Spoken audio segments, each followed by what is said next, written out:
Mas deixa eu te perguntar uma coisa, que aí é uma curiosidade minha muito grande, Carla. Por que acontece? No tribunal, quando eu pego alguém que eu acho que pode ter alguma relação de assédio moral e tal, beleza, eu te encaminho, mando para as meninas da psicologia, vocês avaliam e dão uma olhada e me dão um feedback. Érico, parará, parará, parará. Agora, no consultório, muitas vezes eu pego essa situação de uma pessoa que está sofrendo assédio no trabalho. Então, para essa pessoa que está sofrendo assédio no trabalho, é, porque assim, para depois comprovar isso, pode ficar difícil. O que que você sugere que essa pessoa que está sendo assediada, que ela faça? Como é que ela pode se defender disso futuramente e dizer, olha, eu estava sendo assediado, né? Que Uhum. ferramentas que você acha que ela pode usar? Bem, antes de responder isso diretamente, acho que a primeira coisa que eu tenho que fazer é defender o nosso peixe, reconhecer o nosso trabalho, né? Que a gente muito cedo sacou que, mas as pessoas não denunciam. Sim, por que que as pessoas não denunciam? Porque elas estão doentes, sem provas e não confiam na instituição que, por si só, tem uma estrutura que é de violência, né, assediadora. Então, a gente entendeu desde o início que, para uma pessoa ser capaz de denunciar, ela precisa de um acolhimento prévio, ela precisa ser orientada, ela precisa ser instrumentalizada junto a provas, ela precisa não estar doente, né? O medo não pode ser paralisante, né? Porque não tem herói no enfrentamento do assédio moral. Isso é outro ponto, né? Imaginar que o doutor Eric vai me salvar com laudo restritivo, não vai salvar, né? A gente vai dentro de alguns limites. E aí sim, a gente precisa também que as pessoas comecem a se colocar como protagonistas desse processo. Não no momento de sofrimento extremo, mas depois é preciso também aí sair desse campo da paralisia e entender que existe uma implicação ética aí para você sair dessa situação de sofrimento. Dito isso, acho que o primeiro ponto, né, no minha instituição não tem um canal de acolhimento. Então, sem dúvida, a primeira coisa que eu vou fazer é procurar um médico, um psicólogo externo. Por quê? Se eu não tinha até aquele momento nenhum marcador da influência, do impacto desse trabalho sobre a minha vida, sobre a minha saúde, enfim, eu vou passar a ter. Outro ponto é que não se enfrenta assédio doente, né? Então, tem esse ponto aí de que talvez você precise de uma licença médica. Talvez você precise se afastar desse ambiente para você conseguir se restabelecer e, a partir daí, sim, pensar como enfrentar. O segundo ponto, aí vem para o ponto de dar materialidade à violência. Então, a gente passa por esse laudo médico psicológico, que viram provas, podem ser provas de dano físico, psíquico, enfim. Depois de um tempo, eu passei todo domingo à noite, eu vou parar na emergência, né? Passei a ter enxaqueca, passei a somatizar, passou a acontecer um monte de coisa. Isso é um dado, né? A gente recomenda que a pessoa faça o que a gente chama de diário funcional, que para a justiça serve como indício de prova. Não é prova, mas é um indício e ajuda até a pessoa a entender o que ela está passando. Então, começa a notar. Vamos começar a desnaturalizar, né, esse mal-estar no trabalho e começar a registrar. Pô, hoje entrei, ele suspirou, revirou o olho, tinha tal e tal pessoa no ambiente, não sei se eles perceberam. Tal dia ele me mandou fazer essa tarefa, eu fiz. Depois, por e-mail, ele disse que eu fiz tudo errado, que estava uma porcaria, sendo que eu cumpri as orientações dele. Começa a registrar dia, horário, quem estava perto e o meio, dá alguma materialidade. Já foi por e-mail, foi numa reunião, eu estava sozinho, enfim.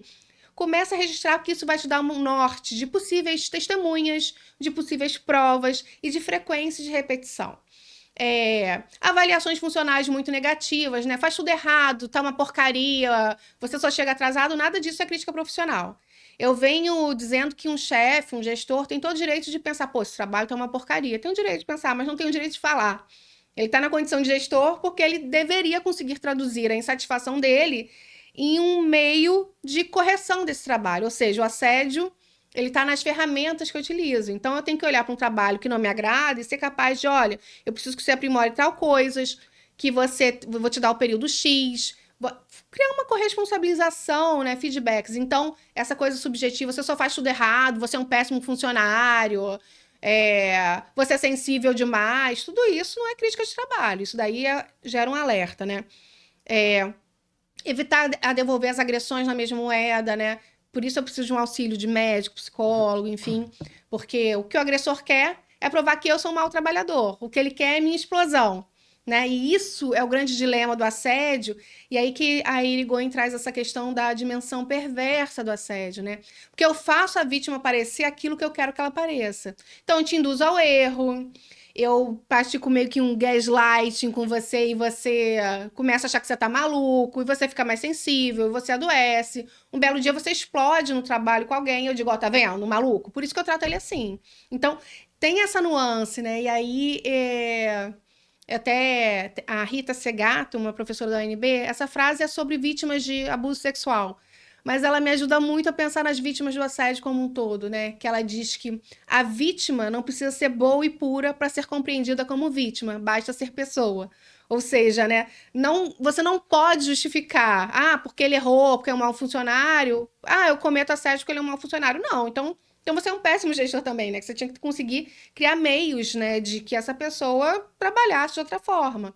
Então, essa moralização de que, porque ele é maluco, porque ele não trabalha bem, nada disso justifica o assédio, né? Buscar apoio, né, de vínculos familiares e afetivos, né? A gente até traz essa questão, né, de que, por vezes, as pessoas não alcançam o que significa essa violência no trabalho, mas não tem como enfrentar isso sozinho, né? Então, fortalecer esses vínculos. Então, são provas, né? Atestado médico, receita de remédio, aquele cargo que eu perdi, a mudança de lotação forçada, nos casos de assédio sexual, presentes, né? Convites, bilhetes, enfim, a piadinha na frente de todo mundo. E aqui, fazendo adendo, né? No assédio moral, a gente não recomenda de jeito nenhum que a vítima enfrente o agressor justamente por conta desse processo, né, de reversão, enfim. Agora, no assédio sexual, a gente faz breves recomendações se a pessoa se sentir minimamente fortalecida, né, de tipo, olha, não achei bacana essa piada, fala alto na frente das outras pessoas, com testemunhas, ou responder uma mensagem dizendo, olha, achei inapropriada, por favor, não responda mais. Por quê? Isso facilita a comprovação. É imprescindível a negativa para eu provar o assédio sexual? Não. O que é imprescindível é a conduta de natureza sexual reprovável, que prejudica o seu trabalho, que transforma o ambiente hostil, enfim. Mas você conseguir minimamente denunciar aquela postura abusiva naquele ambiente funcional, isso pode contar para essa comprovação também. Entendi. E isso que você falou é importante, né, Carla? Porque o que a gente vê ainda hoje, né, na prática, eu como psiquiatra, né, principalmente, quando os caras chegam para mim, ele já chega adoecido. Ele já chega muito fragilizado, precisando de medicamento. Então ele chega muito acuado, sem condição nenhuma de denunciar nada. O cara não tem condição de nada, tá péssimo. E aí, normalmente, o que acontece? O psiquiatra, eu ou qualquer psiquiatra assistente afasta a pessoa, né? Aí leva-se um tempo, né? Porque é o conceito de resiliência da física. Você levou muito tempo ali, mas você solta a mão da almofada, ela vai demorar um tempo. O psiquismo é igual, vai demorar um tempo, né? Mesmo que ele troque de emprego, troque de gestor, troque de lotação, leva um tempo para ele voltar ao normal. Aí chega um momento, né? Depois, sei lá, 6 meses, um ano, né? Porque é um processo que muitas vezes demora muito. O cara volta ao normal, ele tá bem, ele tá em outro setor, mas aí tem outro lá no lugar dele sofrendo assédio. Aí você vai e fala assim, cara, agora a gente precisa de você para me ajudar aqui a testemunhar aqui. Aí normalmente o que o cara faz? Não, mas agora eu tô bem aqui, eu não tenho porquê, agora é com ele lá, né?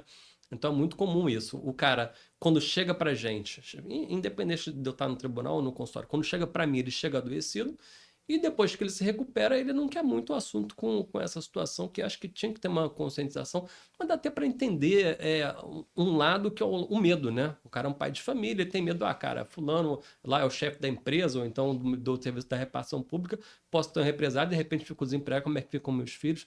Então tem muito esse medo, né? O medo é uma tônica dentro da questão da violência O laboral. assédio é sobre medo, né? É sobre aquela. Não adianta denunciar que vai acontecer isso, vai acontecer aquilo outro, né? Geralmente tem toda uma rádio, corredor, te impedindo minimamente de se posicionar. Que seja as coisas mais simples, né? Você tem uma conjuntura e uma dinâmica conservadora, né? Que tende a colocar essa necessidade de mera adaptação. Então, por isso que eu vou te fazer gerenciar estresse, por isso que eu vou dizer que é tudo uma questão de resiliência, ou de não se importar com isso, deixa pra lá, só que uma hora as coisas explodem. Então, o medo é mais do que compreensível dentro dessa dinâmica, a gente tá falando de subsistência, a gente tá realmente falando de, caramba, né, vou entrar na frente da bala por outra pessoa, enfim, mas não dá pra enfrentar assédio moral só com laudo médico. ou esperar que profissionais de saúde façam essa parte, né? A vítima, ela é dona da denúncia. Então, de fato, o que a gente precisa é que as pessoas trabalhem cada vez mais esse protagonismo diante disso. Tem a parte em que você é vítima, você é acolhido, você é cuidado, e é por isso que o pessoal da saúde do trabalhador usa o termo alvo, para demarcar que você se torna alvo dessa violência não por suas fraquezas, mas por suas potencialidades. E, sem dúvida, então, o enfrentamento disso passa pelo reconhecimento dessa potencialidade, pelo reconhecimento ético de olhar para aquele entorno e falar, caramba, o mínimo que eu posso fazer é testemunhar. Veja, se eu não vou ser o agente de uma denúncia, eu posso olhar para aquele colega que se fortaleceu o suficiente para fazê-la e não deixá-lo falar sozinho, parecer que ele está maluco sabendo que todo mundo passou por aquilo, né? Então, são pequenas estratégias e pequenas resistências. A gente não está pedindo para ninguém ser kamikaze, né? Entrar na bala na frente do outro. Mas a gente está dizendo para as pessoas, olha, sai desse lugar de que o meu já está resolvido. Pequenas estratégias cotidianas, isso todo mundo diz, né? Quando o grupo está atento, é muito mais difícil ter o assédio. Então, quando eu não dou risada daquela piada grosseira, quando eu mostro apoio a um colega diante daquele grito, quando o grupo minimamente se une e se fortalece para, tipo, daqui não passa, ou fica mais fácil provar o assédio, que aí é todo mundo falando, ou o assediador tende a recuar, porque eles sabem o que estão fazendo, né? Então, é o que a gente vem dizendo, né? Tudo que um alvo de assédio precisa é que você veja uma situação completamente inapropriada e olhe para ele e diga, depois que acontecer a situação, olha, eu percebi, como é que eu te ajudo numa próxima vez? Ou, nos casos de assédio sexual, né? Enfim, interromper a cena, né? Você tá vendo uma cena inapropriada, dá de doido. Ah, fulano, vamos tomar um café? E pode parecer absurdo, mas o agressor, ele tende a ver que outra pessoa viu e recuar, né? Orienta essa pessoa a buscar um psicólogo, a buscar um médico, né? Se disponibiliza como testemunha, é isso. A gente não quer ninguém sendo super-herói, né? Não tem como. Mas o mínimo de consciência, né, coletiva, né, de que é preciso sair da esfera da queixa. Esse é outro ponto, né? Porque, diante da lógica do assédio, a gente vira uma sociedade também poliqueixosa, né? Ai, que é tudo ruim, ninguém faz nada, a empresa sabe. Mas, não, mas eu não vou denunciar, ou eu não vou testemunhar. E aí, gente, a gente fica nessa rodinha de hamster, né? Em algum momento, a gente precisa, se por outro lado, né, entender que esse agressor tem total responsabilidade sobre esse processo, entender de que maneira a gente pode, fortalecidos, sem estar no auge, né, no auge da confusão, no meio da minha doença, ninguém quer isso. Mas depois que eu estou um pouquinho mais fortalecido, que eu já saí daquele espaço, de que maneira eu posso, né, levar à frente, dar visibilidade a essa violência, né? Nem que seja como testemunha. Sim.